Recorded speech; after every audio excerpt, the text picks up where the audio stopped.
થાય છે, બેક માટે આપણે શું થાય છે, આખું આમનું શરીર પણ શું થઈ જાય છે, આગળ પણ આવી જાય. હવે પાર્ટનર કેવી રીતે કામ કરશે એક ધ્યાન રાખો. જ્યારે પણ પાર્ટનર હોય તમારી પોઝિશનને પહેલાં કરી લેવાની. હવે હું શું કરું છું, પોઝિશનને કરી હિપને પકડું છું. ઓકે, નાવ મારું પોસ્ચર સીધું હોવું જોઈએ. નાવ સ્ટાર્ટ. હલી શકે છે, ગાડે નહીં હલી શકે. હવે એ પ્રોપર રીતે થશે.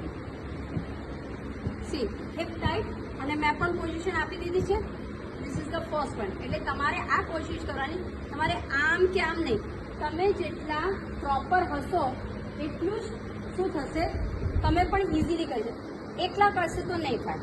વન એટલે તમારે આ. નાવ ધ સેકન્ડ. માની લો કે મારું પોસ્ચર, આ પોસ્ચર તમારું ગલત છે.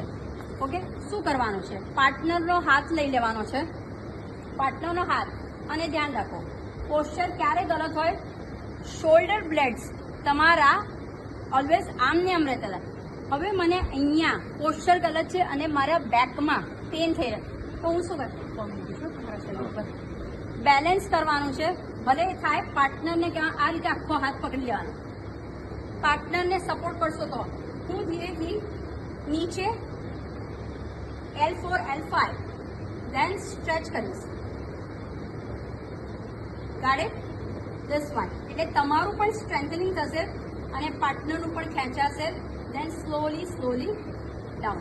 આનાથી શું થશે, જે પણ અહીંયા એ થયું છે મસલ્સ, ઓકે, તમારે હડ્ડી ઉપર નથી કરવાનું, આ જે છે એની ઉપર કરી અને હું પુશ બેક કરું છું. ગાડે આ થઈ તમારી પાર્ટનરની સાથેની એક્સરસાઇઝ. બીજી પાર્ટનર